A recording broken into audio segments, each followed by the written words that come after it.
pemain juga ada capeknya, bisa cedera. Dan pemain-pemain yang berkarir di klub-klub besar, ya kalau mereka sedang fokus ke klubnya, kita juga harus respect, nggak mungkin kita maksa. Ini sebagai juga laporan ke publik lah, bahwa memang dalam membangun sepak bola itu tidak mungkin stakeholder tidak bersatu. Kita bisa lihat dari private sector banyak sekali yang dukung, brandnya juga luar biasa, brand-brand yang memang dekat dengan sepak bola, olahraga, belum lagi banyak event juga yang tidak sekedar sepak bola, tetapi bagaimana kita mendekatkan diri dengan masyarakat, dengan fans, anak-anak kecil, difabel, ya, lalu juga dari keluarga yang kurang mampu, kita semua rangkul. Karena memang kita percaya harus berpikir lebih dari sepak bola. Yaitu apa?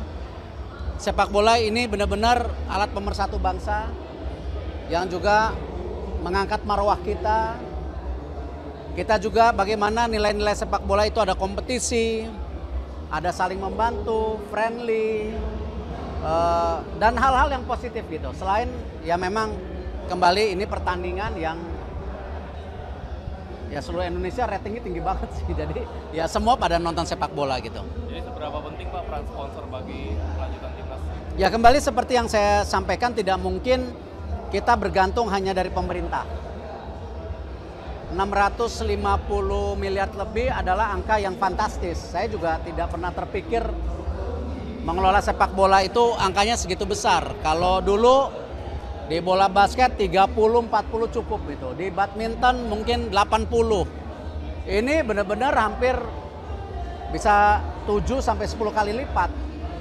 Artinya ya memang peran pemerintah, private sector harus menjadi kesatuan. Kalau enggak tidak mampu, kalau tidak semuanya. Apalagi saya baru dengar tadi dari sosial media Malaysia juga mau kembali membangun sepak bolanya.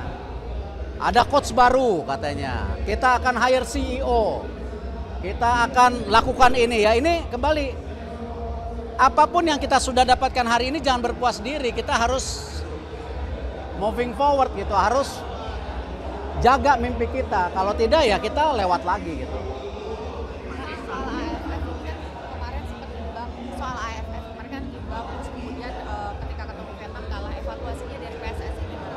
Ya saya sudah sampaikan bahwa setiap kita mengirim tim kita punya target. Targetnya juga bukan sesuatu yang hiperbol. Melawan Myanmar, Laos wajib menang. Melawan Vietnam seperti hitungan kalah terhormat, kalau bisa seri luar biasa. Tadi malam pemain-pemain menunjukkan permainan yang baik. Ya belum maksimal, baik, ada kesempatan tapi baik.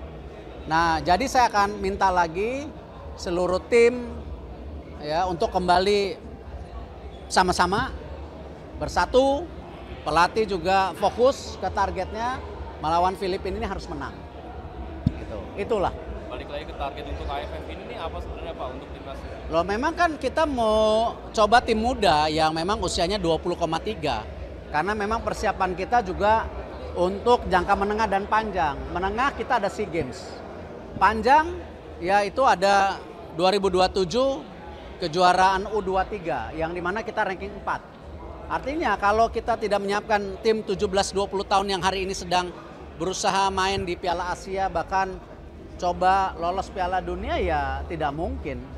Ya kita lihat banyak juga pemain-pemain kita sudah mulai nanti 5 tahun lagi itu sudah mulai ke senior. Jadi ya kita harus terus bangun. Makanya tadi di paparan PSSI bagaimana dana-dana yang dikumpulkan ini kan kita membangun grassroots. Ya kompetisi Suratin, Pertiwi, semuanya kita bangun dan ada yang luar biasa bahkan juara dunia tapi bukan di sepak bola 11x11 di e-sport. Saya salut. Ya itu juga yang memang konteksnya luar biasa. Tanggapannya untuk JIJ menjadi lawan Indonesia jadi tercatat untuk orang Indonesia. Ya Seri A yang cetak.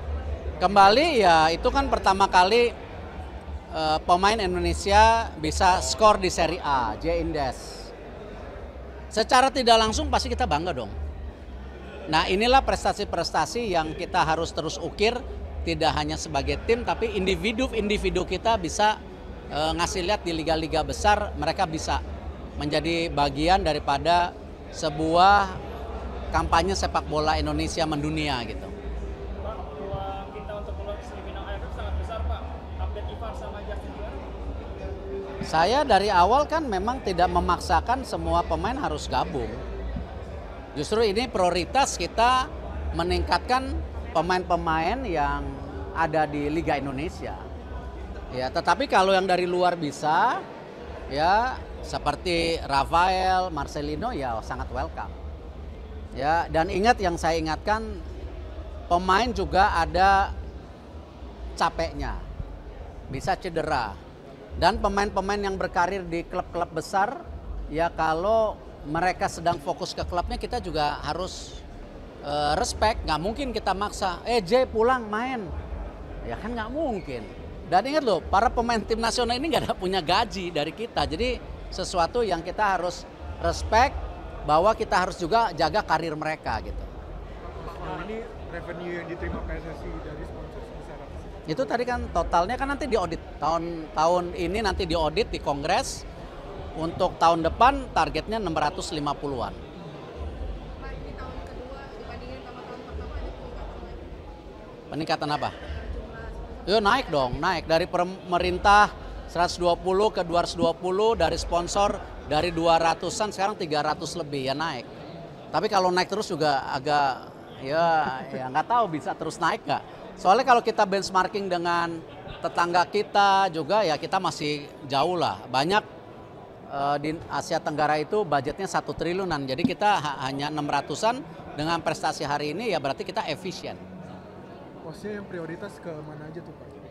Yang paling besar dari 650 itu tim nasional hampir 390. Itu di luar futsal, di luar timnas beach soccer ya kan. Jadi angka yang ya hampir 60% lebih buat tim nasional itu. Itu kita belum hitung fasilitas pendukung tim nasional ya, seperti hal-hal seperti sport science, yang lain-lainnya lah yang kita belum masukkan sebenarnya. Saya nggak tahu, waktunya sangat mepet karena dari DPR mendukung, tapi kan mereka sedang reses baru tanggal 15, pendaftaran tuh tanggal 13 kalau nggak salah. Jadi ya sayang. Oleh bagaimana yang jadi sorotan Pak termasuk SBY yang mengkritik kalau format sekarang Ya semua format pasti melelahkan. Karena itu kan saya tidak memaksa liga berhenti, kita fokus ke pemain muda. Ya memang ya semua format melelahkan ya. Kalau kita lihat di Liga Eropa, mereka main di liganya, habis itu main Champions League juga di tengah. Ya memang ya kembali saya berharap apapun yang kita sudah jadikan program semua komit. Jangan banyak bicara, jangan banyak ngeluh. Kita fokus aja lah gitu loh. Ya kita fokus di program yang kita sudah sepakati bahwa program PSSI baik, pelatihnya baik, pemainnya harus baik. Kalau Bapak penurunan jumlah penonton di Liga 1 gimana Pak? Kenapa? Penurunan jumlah penonton langsung di Liga 1 Pak? Ya kita akan review nanti. Itu ada PT Liga nanti silakan bicara. Kenapa bisa nurun kalau Bapak? Ya perlu waktu recovery setelah COVID, perlu waktu kepercayaan, dulu ada match fixing, ya. Perlu waktu juga ningkatin kualitas, karena kan sekarang masih ranking 6, nanti kalau ranking 3 pasti kualitasnya lebih bagus lagi.